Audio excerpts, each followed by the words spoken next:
topp di ñu suivre ñëpp ci Ab TV ñoo ngi am mbégte contentement bu mag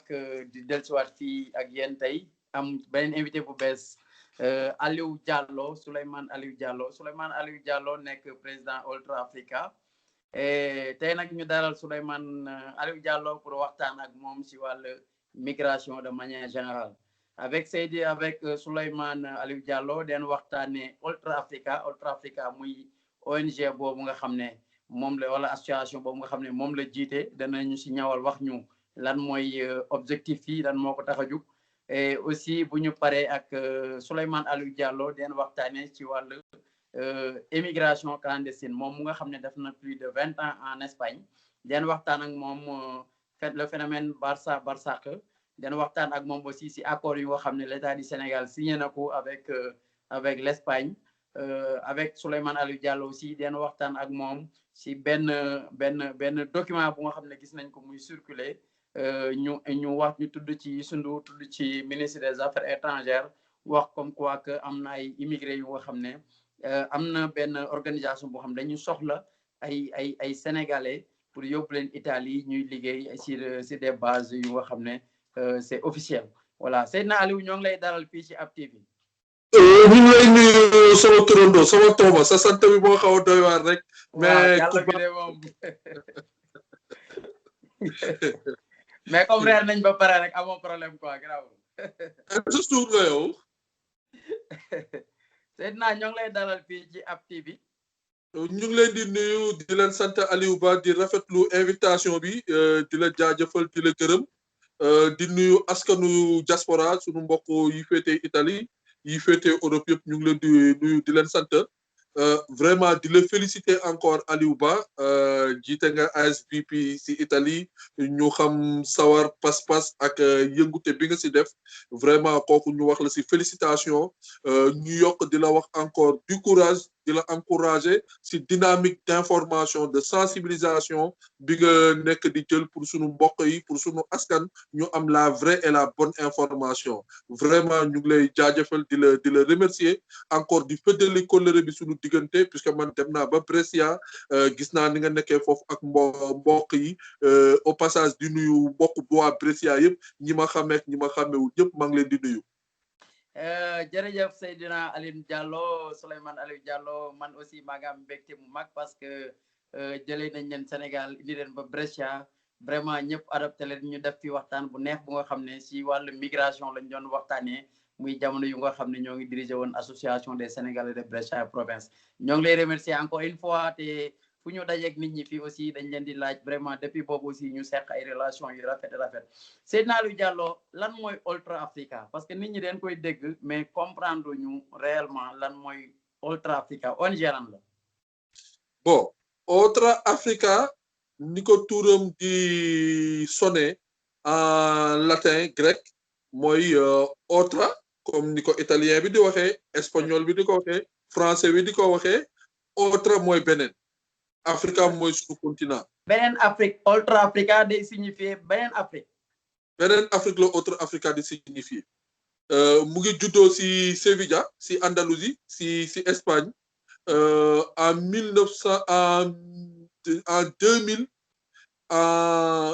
2009 novembre 2009 mu jot récépissé au mois de janvier 2010 donc boo xoolee tey Ultra Africa war na am plus de 10 ans d'expérience et lan moo nekkoon objectif am lan moo nekkoon mission am mooy c'est de porter assistance à nos compatriotes en difficulté en Europe et particulièrement en Espagne difficulté yi nag suñ koy wax mooy sur le plan administratif sur le plan social et sur le plan judiciaire. jërëjëf Aliou Seydina Aliou Diallo Ultra Africa am na fukk at muy ren mu amoon objectif assister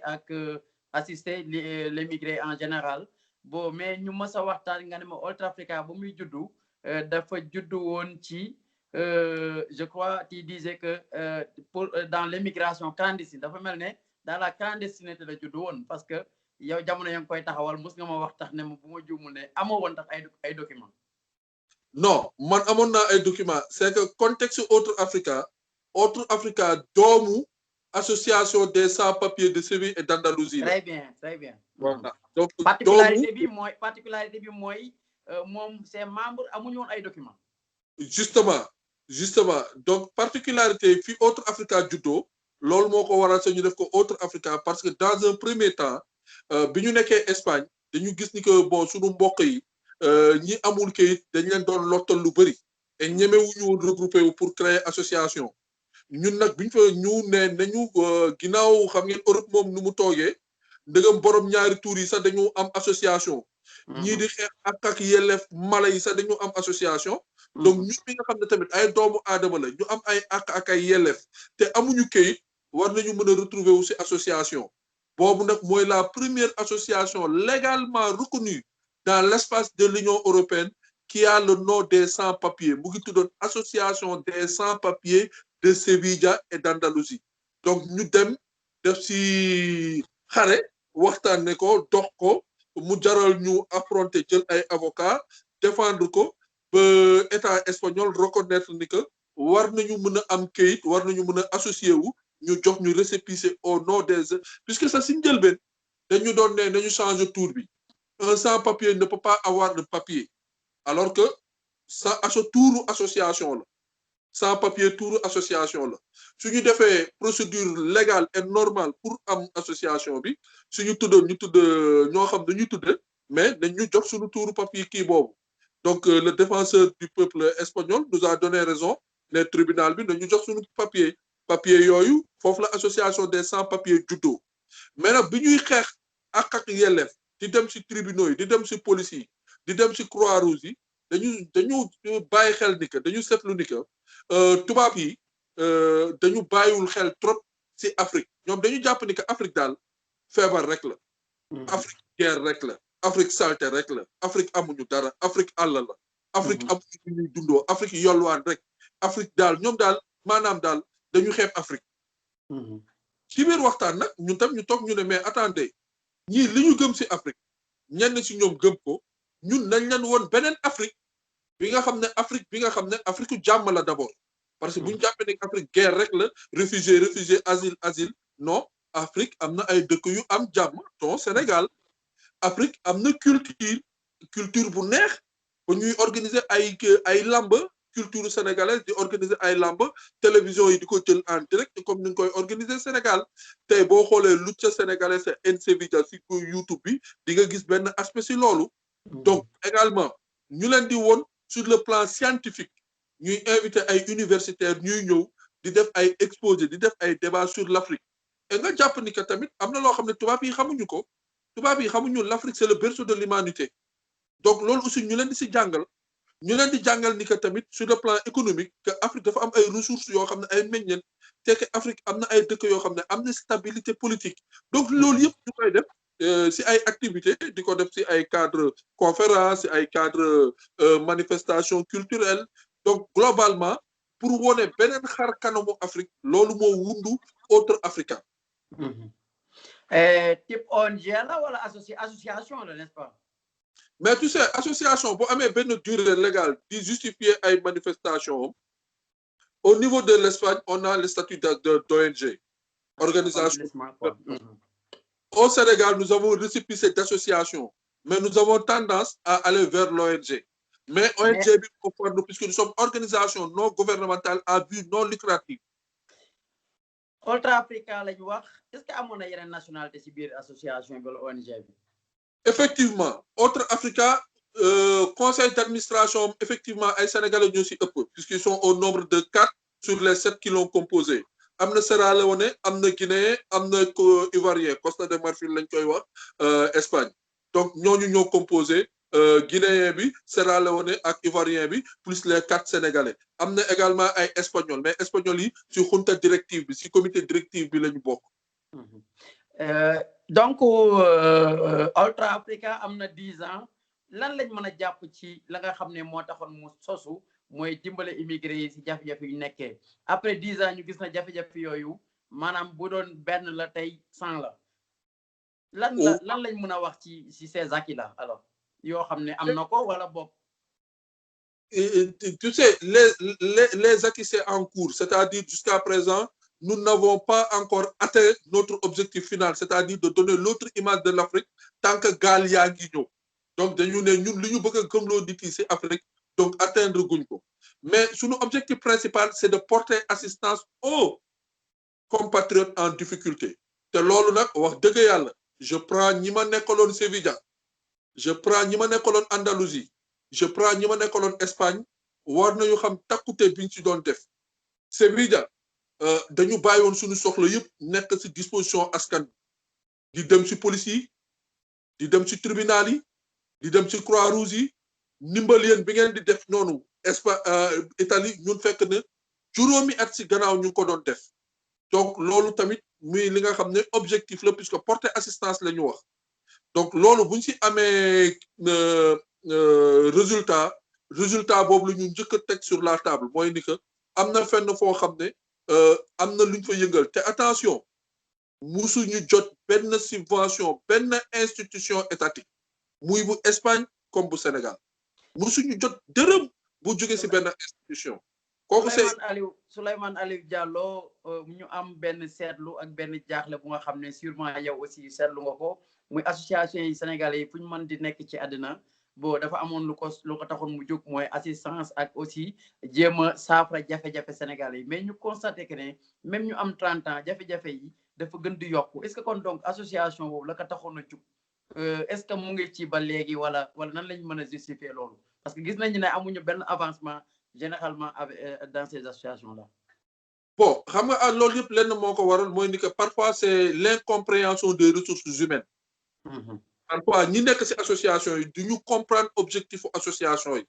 parce que ñoom au lieu ñuy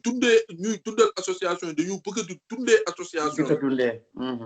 loolu mooy indi léeg-léeg xaajaloo ci biir association yi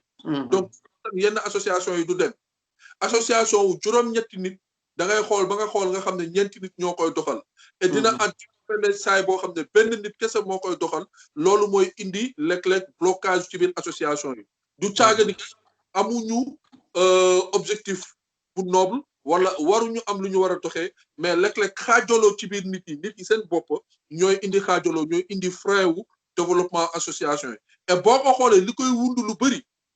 mooy ni que soit ki ko jiite am na luñ ko ñëwee wala comprendre luñ ko wala moom mi ki jiite tamit du waxtaan ak ñi mu jiite léeg-léeg nag xaalis bu si bokkee xaalis boobu léeg-léeg day indi problème seen biir ñun Autre Africa ci loolu la ñu daan moytu moo tax ñu doon ne lépp lu ñuy def dañu fexe ñu koy defee suñu biir te duñu laajte subvention état duñu si laajte subvention institution parce que seetlu woon nañu ni que loolu bokk na si li gën a tas association li gën a indi xaajamal diggante association yi. lan mooy perspective yi maintenant. C'est de continuer notre objectif. 10 ans c'est à fêter mais de se renforcer ñu xool sur le plan institutionnel yan jéego la ñu war a mën a tegaat tey si kii bi parce que li nga def 10 ans am nga si loo si mën am na lu la manqué d'ici bientôt dañ toog defaat suñu assemblée générale xoolaat Sénégal nan lañ fiy doxalee xoolaat Espagne nan lañ fiy doxalee gën a yaatal suñu ay bànqaas ba pare nag di gën a yëglu tamit parce que Autre Africa boo xoolee ñaari at ñetti at yi si gannaaw la gën a yëglu avant que li mu doon def si gannaaw moo ëpp solo sax li mu doon def nii Autre Africa bi muy juddu ay activité am ay pas-pasam moo gënoon fës moo gënoon nekk si base bi que léegi Autre Africa barki démb maa ngi koy waxtaan ak sunu ay conseil ma ne leen nañuy farlu di éviter tey ñuy exposer Autre Africa te du am lenn loo xam ne moo téye tànk yi donc il faut que muy am socle te bu njëkkaan dañu doon am socle puisque dañu daan doon def ay distribution dons d'alimentaire ñuy dimbali suñu mbokk yi nga xam ne dañu nekkoon dans la nécessité ñu leen di jox ay jumtuwaay ñu leen di fekk ñenn ñi suñu amee ay problème ñu leen di taxawaal te bu ñu xoolee suñu résultat ces 2 dernières années maanaam si sensibilisation la ñu gën a dem que si action bi nga xam ne mooy action di kii bi loolu nag man président bi amaana ni si suñu volonté la mais ñeneen ñi ko séqal puisque du man kese léeg-léeg ñoom seen bopp reproche boobu la ñu defante suñu biir que Autre Africa président bi moo gën a fës léeg-léeg ñenn ñi su mu leen newee jël leen relais bi ñu ne ma non président yow doy nga ñu li ñuy def ak yow lañ koy defal waaye nag d'ici quelque temps di ngeen gis beneen xar kanamu Autre Africa loolu mooy perspective yi. actuellement siège bi fan la nekk. actuellement siège bi mu ngi Sevilla nous avons une délégation générale au Sénégal que loolu moo ma bàyyi actuellement Sénégal mais siège officiel Autre Africa c'est-à-dire tey lii di Autre Africa man maay président Autre Africa mondial man maa toog également ci délégation Sénégal mais am na siège officiel Autre Africa mu ngi nekk ci Sevilla la juddoo foofu la siège bi nekk foofu lay fonctionner ba tey ay pas-pasam nu ngi koy def biir Sevilla. jërëjëf tey ñu am mbégte dalal Souleymane Aliou Diallo nekk président Ultra Africa benn association des migrants yu nga xam ne dañu nekk Espagne sëñ na Souleymane Aliou Diallo ñu ñëw ci deuxième point bi di wax migration ou émigration clandestine gis nañu ne jamono yi vraiment la ñu fogoon ne jeex na dekkiwaat na mooy Barça yéen ñu nga xam ne nag da ngeen a féetee côté Espagne lu ñu naan tungu ne du toog ñuy natal nan yéen ñu nga xam ne première vague bi aussi 2006 2007 fa leen fekkoon vague bi aussi ñëw ngeen gis ko lan moo waral phénomène bi dekkiwaat nii te ñu jàppoon ne yëpp jeex na. Aliou dama la déggaatul bu baax son bi dafa daw. doo delluwaat si waaw Seydina Souleymane Aliou Diallo ñu dugg ci l'immigration clandestine donc buñ ko waxee nag xel yi day dem si Barça ñu gis ne 2006 2007 amoon na fi. mu demoon ba jaaxal espagnol yi jaaxal les autorités mondiales ñu taxaw di ci xeex ba ñu jàppoon ne jeex na mais récemment ñu gis fléau bi jugaat d'une manière bu nga xam ne exponentielle yéen ñu nga xam ne da ngeen a féetee côté Espagne yàgg fa lool lu ñu naan tungu ne du toog ñuy natal lan moo waral fléau bi dekkiwaat ak lan moo poussé ces jeunes là à prendre la mer la direction de la mer. waa yaakaar naa ni il est vraiment important pour ñu xam vraiment lan mooy situation wu actuellement immigration parce que liñ ciy wax loolu moo ci am jafe-jafe ñu xëy vague bi amoon mu stoppé wu carrément kenn waxatul waxu immigration man te damay dàq immigration clandestine immigration irrégulière laay wax am na benn aspect bu si particulier irrégularité bi mooy c'est l'aspect administratif et l'aspect du moyen de transport parce que bateau bi irrégulier wul bateau bi moyen la peut-être ñi nekk si bateau bi di dem suñu yore woon visa egg Tenerife jël seen passeport jox ko policier bi ubbi gis si visa libre circulation Schengen kenn du leen téye. mais président bateau bu nga xam ne président bateau bu nga xam ne. ni ñuy demee aussi les conditions ni ñuy demee ak demin bi dafa ñaaw loolu rek la ñu dàq si loolu léegi nag lan moo waral ñooñu ñuy dem taxaw seetlu bi jàngat bi si loolu lañ ko war a def gis na dem ala kulli alin day kii mais man suñu responsable yi suñu njiit yi ñooy responsable li lépp lu munti am ñoom ñooy responsable parce que dëkk boo xam ne yow nee nga si dëkku jàmm nga nekk sa dëkk boo xam ne amul fitna amul coono am na fi mais amul fitna parce que wax dëgg yàlla am nañu jàmm yaa ngi yaakaar dëkk bu am pétrole bi nee nañu mu ngi ball am nga géej am nga ndox am nga naaj am nga jaww sa suuf mu ngi meññet am nga or Sabadola am nga carrière yi am nga lépp loo xam ne wax dëgg yàlla alalu suuf am nga ko say doom lan mooy war a mën a tax ñuy xaru di jël géej kooku toogal nga def taxaw setlu boobu te ñu gëmatul ñi yore seen réew wala dañu yaakaarutul ci seen alal wala dañu gisatul li leen doy ci seen ëllëg ba loolu mu war leen jaral ci ñett yëpp nag am na lenn luñ ci war a mën a taxaw am na lenn luñ ci war a mën a def taxaw setlu bi nag mooy ni que boo xoolee ñi di dem ñëpp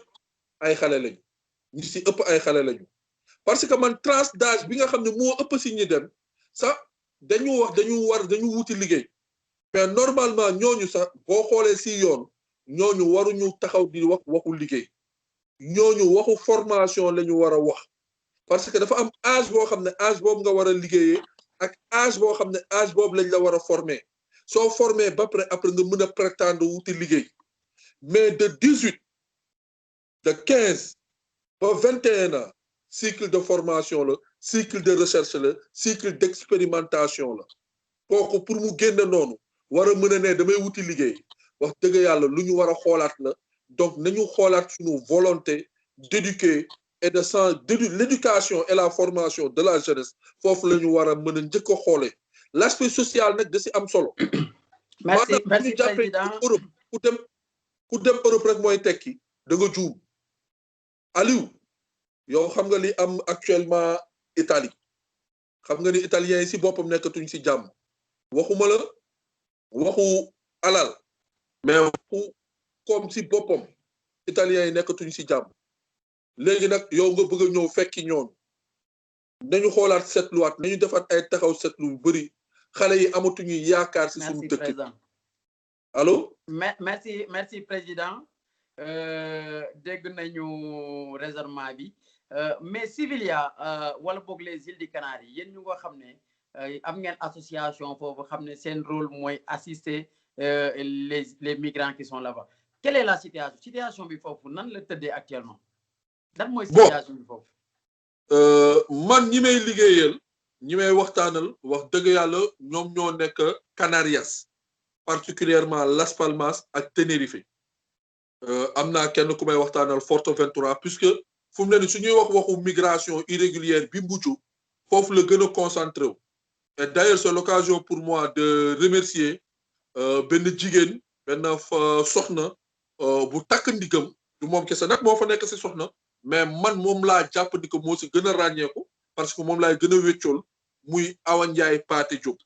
Awa Ndiaye Paté wax dëgg yàlla elle collabore avec les autorités sur la question de la migration et am na liggéey bu takku bu mu nekk di def moom ak association mu jiite ko si wàllum assistance sunu mbokk sunu doom yooyu nekk foofu kooku maa ngi koy remercier également de rendre hommage gis ngeen temps yëpp image yi ñu ngi circuler si toile bi le député espagnol d'origine sénégalaise Luc André Diouf parce que tamit il porte ce fléau sur lui guddi ak bëccëg Luc daf may woo sa 2 heures du matin pour ñu mën a travailler si yenn question yi nga xam ne ça concerne la migration ça concerne le Sénégal ça concerne cette immigration irrégulière il le prend à bras le corps donc les autorités aussi sénégalaises nañuy fexe di waxtaan les acteurs à la base Aliou Autre Africa am na 10 ans ça fait presque plus de 5 ans maa ngi wax waxu migration am na ñoo xam ne autorité ñoo xam ne musuma toog ak ñoom pour discuter d'une façon formelle dañu daje ci ay rencontres di waxtaan nii mais d'une façon formelle amuñu courage sax invité acteurs yi ñu toog ñu xam lan la ñu wundu comme yow ni nga ko defee nii ñu laajte lan ngeen dund lan mooy seen mission lan ngeen ci gis yan analyse ngeen ci am ñu partager ko ak ñoom nos autorités n'ont pas ce courage-là et léeg-léeg c'est vraiment déplorable ki toog Las Palmas ki toog Tenerife li ñu nekk di recueillir en données war nañ ko mën a mettre à la disposition des autorités diplomatiques et consulaires. Merci président. De l'autre côté il y a beaucoup de personnes ou pratiquement ñu nga xam ne ñoo ngi ci nguur gi ak ñu nga xam ne ñoo ngi xaw a sori tuuti ces gens d'ONG yu nga xam ne dañuy yëngu ci wàllu migration parce que ñëpp xam nañu ne l'immigration clandestine est une chaîne comme ni koy tal yi waxe benn caténa la bu nga xam ne day am bopp am genn donc ñu xam ne aussi am na mafia bu mag mu nga xam ne mu ngi ci boo ñu bëri di accuser les ONG que ne ñoom it dañuy dund sur ce fléau là moo tax chaque jour aussi ñoom am na nu muy demee tax des fois ñoom ñooy déclencher ces fléaux là pour mën a continuer de survivre sur le dos de ces pauvres jeunes yu nga xam ne ñoo ngi jël gaal yi ñoo ngi dee aussi ci géej gi looy tontu ñooñu. waa Autre Africa de bokkul ci ONG yooyu parce que Autre Africa comme ni mu la ko waxee ci njëlbeen xaaru subvention wu kenn du état du institution du kii donc bu nekkee ñoom ñooy accuser loolu Autre Africa bokku ci donc loolu mu leer léegi nag am na lenn loo xam ne lu wóor la ci gis nga gaal yi tubaab yi bu ñu bëggul woon gaal yi du ñu génn Sénégal. bien sûr loolu moom ñun ñu nekk Europe xam nañu ne y a une complicité très forte d'ailleurs. waaw donc loolu leer na ñun ñu nekk Europe xam nañu ni am na loo xam ne mu ngi ci immigration bi ce n'est même pas du gis nga dañ koy xeexu làmmiñ la du xeexu dëggu parce que ñoom li ñuy am ci immigration ñun africains yi suñu état yi sax duñ ko am immigration clandestine immigration irrégulière bi Europe la gën a arrangé que Afrique bëgg nañu xale yi dem bañuñu xale yi dem dañu noot xale yi ñun ñooy suñu ay doom ñooy dee ci géej bi te boobu amul dara luñ ciy def lu dul tiital ñenn ñi ñoom xam nañu ni tey dañu soxla Afrique soxla nañu doomu Afrique yi soxla nañu jeunesse Afrique yi mais niñ ko nekk di defee nii moo leen arrangé wul léeg-léeg ñu def système boobu dañ ko teg rien que pour jëm am benn suprématie sur l'Afrique doomu Afrique yi bu ñu teyoon tuuti européens yi ñoo leen ñëw di leen jël ci biir Afrique di leen yóbbu mais malheureusement mënuñu comprendre loolu ak sensibilisation bu ñu munti def doomu africains yi yàqamti nañu dem Europe mais européens yi di leen noot di leen nax ba pare di leen teg ay ndigg sërëx yoo xam ne ñun ñëpp ci yooyu la ñu jaar c'est vraiment malheureux c'est vraiment dommage alors que war nañu mën a toog Afrique war nañu mën a ñëw sax di voyager Europe comme ñoom seen doom yi nu ñuy ñëwee Afrique di dellu ñun tam ñuy ñëw Europe di dellu Afrique ñuy wëccoon teg ñoom tey le jeune étudiant war na mën a ñëw Europe def fi 1 an 2 ans jàng gis nga tey Europe ñëw Europe warul nekk lu extraordinaire ñëw Europe warul nekk loo xam ne jar na xaru vraiment jaru ko. Seydina Alioune ñu xam ne comme nu nga ko waxee léegi européens yi l'immigration clandestine ñoom ñoo ci gën dund loolu umpu ñu nekk fii parce que xam nañ centre de rétention yi xaalis bu leen Union européenne di jax yenn dëkk yi pour ñu mën a caser immigré yi ak lu ñu leen di jax quotidiennement pour ñu jox ko immigré yi donc xam nañu ne am na dëkk yu bëri yu nga xam ne bu du woon l'immigration clandestine ci Europe bi ba tey effacé nañ leen ci carte bi parce que c'est grâce à eux si loolu la ñuy dund yéen ñu nga xam ne ONG ngeen jug taxaw ci loolu bon il vous manque aussi parfois on dit que il manque aussi le courage de dénoncer ça le courage de dire ce qui se passe réellement parce que dañ leen gis aussi ñu bëri ñu dem ci télé yeeg nangam mais le vrai problème ñun ñu toog de très loin di xool ba léegi duñu gis ñu koy décrier ñu koy dénoncer parce que dafa mel ne surexploitation la indi xale bi def ko centre rétention l'Union européenne di la jox 30 € nga jox ko 2 €, 28 € yi dem ci caisse de l'État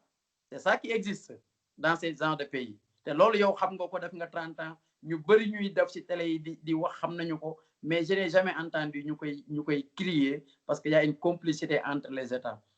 ci sensibilisation boobu ak loolu lan moo tax ba tey on dit pas les choses comme nu mu waree. Alioune ñun dañ ko mës a dénoncer man xam nga lan laay wax xam nga temps yi maa ngi dem ci ay plateau télé di leen ne ni ñu auditer Frontex xam nga dañu tourné di ne Sénégal jot na xaalisu Europe Sénégal jot na xaalisu Union européenne xaalis clandestinité irrégulière mais est-ce que dëgg-dëgg Sénégal jot na xaalis boobu parce que yow xam nga mécanisme de financement Union européenne yi mën na am mécanisme de financement bilatéral état ak état am na lu ñuy jot est-ce que lépp lu ñu war a jot la ñu war a jot léegi bu ñëwee ci ONG yi nga xam ne moo war a ñëw Afrique mécanisme de financement mécanisme de levée de fonds Union européenne yi amaana ne am na ay association yu mag yu ko mën a am mais man sama association mënu ko am ndaxte procédures yi ak li muy laajte yombul léegi nag man xam nga lan laay dénoncer mooy yow li ngay wax noonu y a une économie autour de l'immigration clandestine ñoom dañu ne c'est une économie noire mooy ni que les passeurs ñoom ils dénoncent les passeurs ils dénoncent la mafia ils dénoncent mais il n'y a pas plus mafia que les États ñoom ñi nga xam ne les Croix-Rouges ils sont subventionnés la police est équipée les satellites loolu yëpp si xaalisu immigration clandestine lay jóge si enveloppe immigration clandestine lay jóge hôtel yi ñuy fay lekk yi ñuy fay fonctionnaires yi ñuy yóbbu mission yi ñuy créer si loolu études yi ñu siy def mais y a tout un circuit toute une économie autour de l'immigration clandestine te enveloppe boobu si enveloppe immigration lañ koy fayee te loolu li si ëpp du ñëw Afrique loolu dañ ko wax te si tuuru immigration irrégulière lañ koy defee donc ñoom état yi si boppam état yëpp Italie Grèce Espagne France y compris seen centre de rétention yooyu seen hôpital yooyu seen hôtel yooyu ñuy yóbbu xale yi mais nañu wax ñaata la ñu fay ñooñu wax ñaata la ñu fay Espagne fu mu bas bi bu mu amee hôtel yi bi mu tëjuwee nan la ñu def dañu profité si enveloppe boobu jël xale yóbbu leen si hôtel yi mais c'est pas gratuit donc loolu yëpp situation irrégulière la. jërëjëf président Ab TV di dalal le président de Ultra Africa Souleymane Aliou Diallo Souleymane Aliou Diallo nag yare association des migrants yu nga xam ne Espagne la ñu féetee mais moom mu ngi Sénégal Seydina Aliou Diallo ba lan mooy solution bi maintenant wala yéen bokk Ultra Africa ban solution la apporter sur si phénomène boobu nga xam ne moom la ñuy wax Barça. Alioune solution bi yow yor nga ko xam nga ko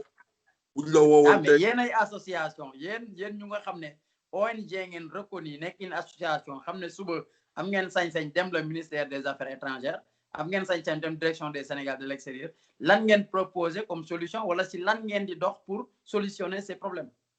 Aliou ñun amuñu pouvoir d'exécution ministère des affaires étrangères xam nañu Autre Africa wala même buñ ko xamul dégg nañ ko. mais sur le plan sensibilisation war ngeen a mën a aussi am un programme bu nga xam ne yéen a ngi koy dérouler pour tamponner ces difficultés. Alioune si foofu laa jëm c'est-à-dire bu ñu xamul dégg nañu est-ce que ñoom intéressé na leen ñu toog ak ñun ensemble comme ni mu koy wax les acteurs que nous sommes yow y compris tey bu ñu doon def compilation ñi jaar yow ci sa émission yëpp bu ñu doon def compilation loolu rek am nañu solution immigration clandestine irrégulière parce que façon nit bu am xam-xam façon immigré bu nekk toog na wax na la li mu dund ni mu ko dundee nan la ko bëggee ak lan la ci xam compilation loolu rek donc pourquoi ne pas réunir les acteurs autour de la table ensemble ñu xoolandoo lan mooy solution yi bu Aliou Diallo rek du doy bu Souleymane Aliou Diallo rek du doy bu Horizon Sans Frontières rek du doy bu Ngoné Ndoye rek du doy bu Idrissa Kabara rek du doy xam nga lan mooy doy ñun ñëpp ñu toogandoo ñu càmbarandoo affaire yi ñu wutandoo solution am na fi Aliou ñun buñ ñu woowee mën nañ leen wax nan la ñu mën a créer 150,000 emplois au Sénégal par an wallahi azim dañ leen wax quels sont les mécanismes, quelles sont les lois, quelles sont les orientations qu'il faut faire et on peut créer 150,000 emplois au Sénégal te du nekk ay emplois précaires ay emplois de très bons emplois yoo xam ne doomu Sénégal dañ ci gis seen bopp. waaw président bu fekkee créé nañ 200,000 emplois te de l'autre côté aussi sensibilisation bi jàllul xale yi duñu toog Sénégal parce que aussi de l'autre côté comme tu le sais man dama koy wax sama chronique que ne am nañu nga xam ne aussi vraiment ay ONG lañ ñoom it dañuy dugg Afrique dugg dans les pays yu nga xam ne des pays pauvres lañ pour jéem a gëmloo nit ñi ne bu ngeen demee Espagne da ngeen tekki bu ngeen demee Italie da ngeen tekki donc dafa nekk benn combat bu nga xam ne les associations aussi war nañ ci dugg sensibiliser gëmloo ne lii ñu leen di wax nekkul Espagne parce que Espagne boo fa demee aussi munoo cee génn. Aliou xam nga la mooy dëgg bi yow munoo gëmloo kenn man maa ngi sol costume sol sama cravate demoon Espagne pendant 10 ans 15 ans alors que fii laa nekkoon si ASC yi ak loolu tey bu ñëw tekki nga ne kooku yow doo tekki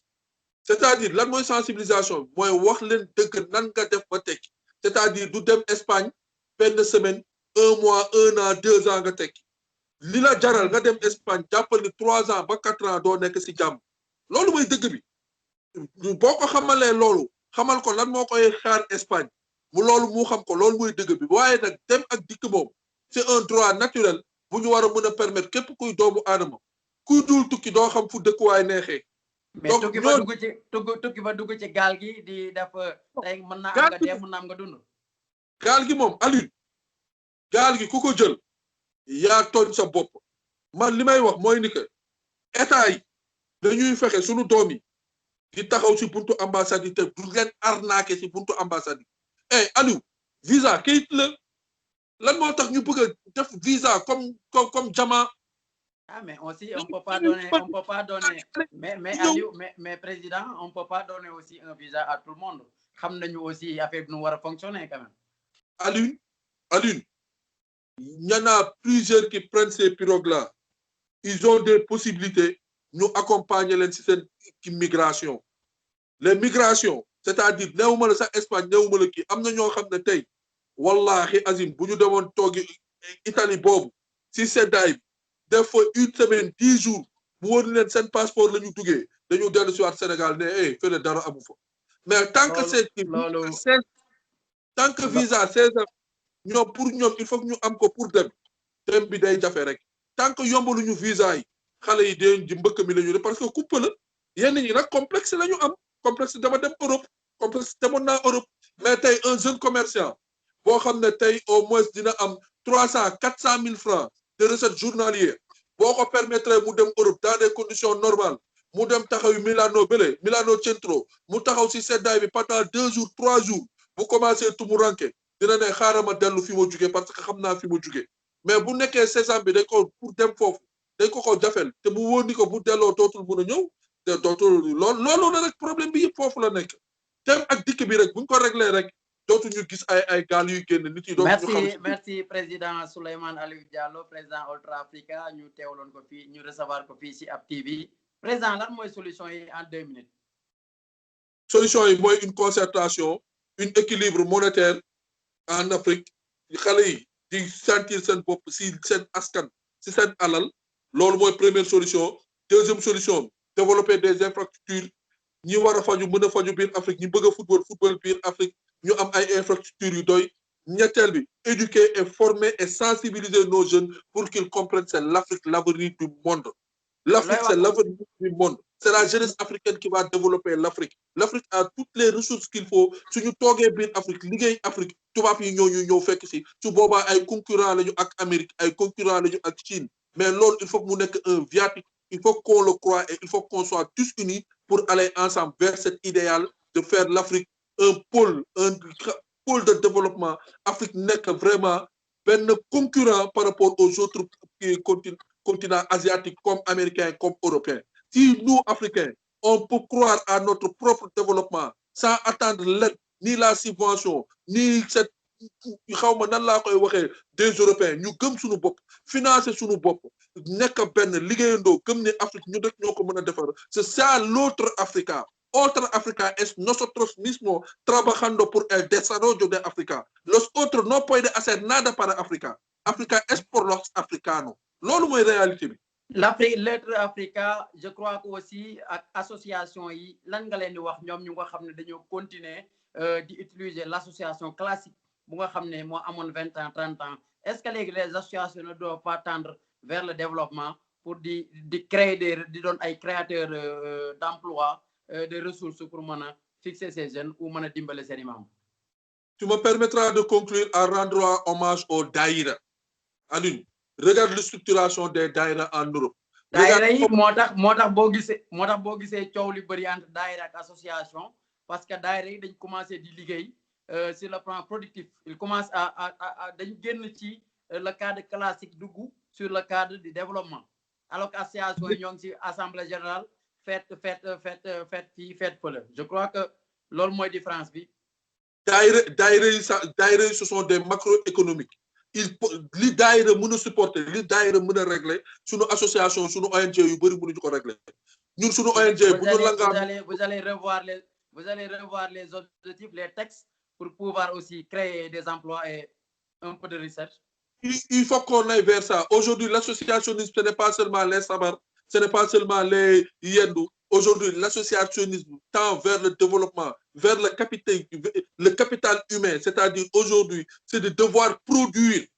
C'est de la production qu'aujourd'hui que nous devons faire. De la production humaine, de la production économique, de la production financière. Aujourd'hui, on doit être en mesure de s'auto-subventionner et d'aller vers quelque chose de productif. Pourquoi en Europe, tu ne vois pas une association qui a un immeuble à lui? Pourquoi en Europe, tu ne vois pas une association qui crée une scène de valeur de restauration? Pourquoi une association en Europe ne crée pas un magasin qui génère? Il y a tellement de choses que les associations... Aujourd'hui, on se limite à être entre 4 heures, aller à l'hôtel, se réunir, ou bien dans une chambre, se réunir. Il faut qu'on fasse un peu... Merci, Président.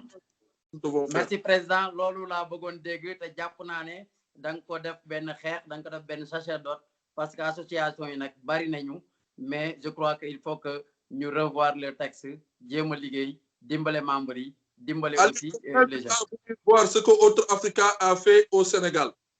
Je t'invite à voir ce que Autre Africa a fait au Sénégal pour la jeunesse sénégalaise. Il est en train de former dans des domaines yoo xam ne vraiment tu viens tu vois toi-même c'est un investissement qui est parti de di leen ci del si den fa ñëw def ci visite pour xam Ultra Africa bu nekk Sénégal lan lañuy liggéey envers ces jeunes ba léegi association yi mënuñ wax migration wala immigration clandestine am benn association Ultra Africa bu nga xam ne si ñooñu la bokk te mënuñu waxtaan ak ñoom ci cadre boobu yëpp ñu gis benn document buy circuler jamono yi yëpp ñu bind ci condition document bi mu ngi nekk condition de travail di wax ne dañ soxla ay sénégalais yu mat 500 yu nga xam ne dañ leen a soxla Europe wax nañ ne tax ne 1400 euros lañ leen di fay mais bu ñu dugalee dossier ba ñu accepté leen den ñëw Italie la ñuy ñëw bo am nañu liggéey am nañ fu ñu leen def am nañu lépp bo 1400 euros la pendant 3 ans ñu lay fay 1000 euros donc jeex nañ numéro de téléphone jeex nañ adresse bind nañ ne coordinateur FAF la tudd FAF groupe IMOA wax nañ ne aussi Youssou Ndour mu ngi ci biir wax nañ ne aussi le consul du Sénégal tampon mu ngi ci biir wax nañ aussi le ministre des affaires étrangères mu ngi ci biir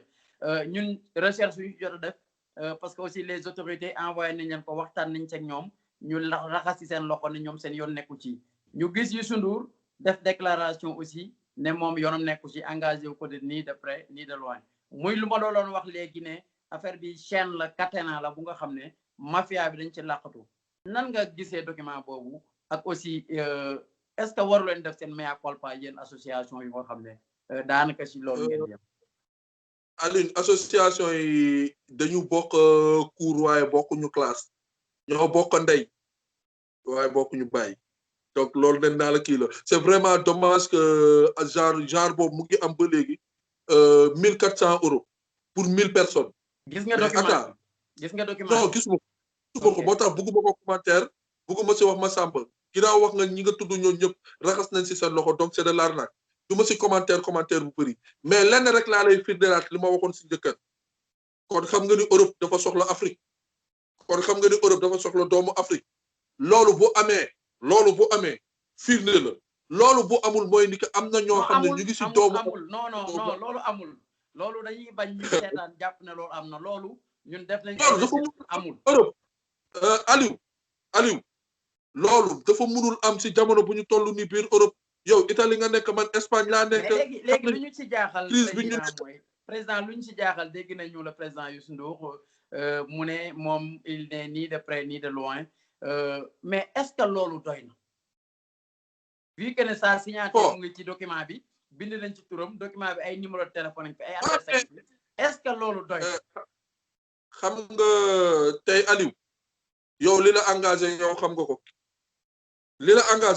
ko man de am na loo xam ne boo ma ko defee am na kenn koo xam ne da doon wax di ci biir kii bi mu cité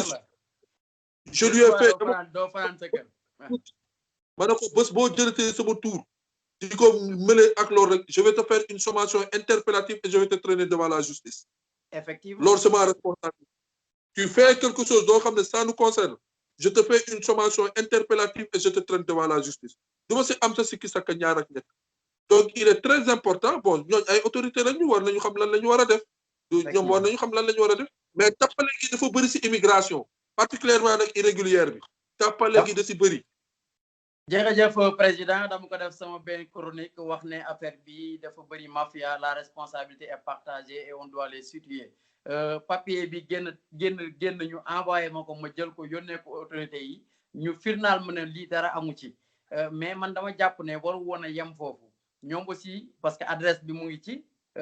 tur association bi mu ngi fi numéro de téléphone mu ngi ci moi je crois que ne tey nit ñooñu ñëpp waroon nañu nekk ci biir kaso bi ñuy jéem a wër ñeneen mais man bokkuma ci ku ci dugg damay raas sama loxo moi je crois que loolu aussi du woon noonu si man nu ma ko jàppee président. mais Aliou loolu xam nga ñan la concerné directement ginnaaw kayit la bu ñu bind le procureur de la République n'a qu'à s'autosaisir wala ñi ñu cité si kayit yi ñooñu nañu jël seen responsabilité c'est aussi simple que ça ki ñu cité ci biir kii bi quoi que ce soit le consul que ce soit cette autorité qui Youssou Ndour que ce soit le ministère des Affaires étrangères ñoom nañu jël seen ay responsabilité ñoom la ñu cité man autre Africa buñ ma si cité woon ma def si fulla ak fayda xam lan mu kan moo nekk si ginnaaw. merci président nan la ñuy def pour arnaqueurs yi nga xam ne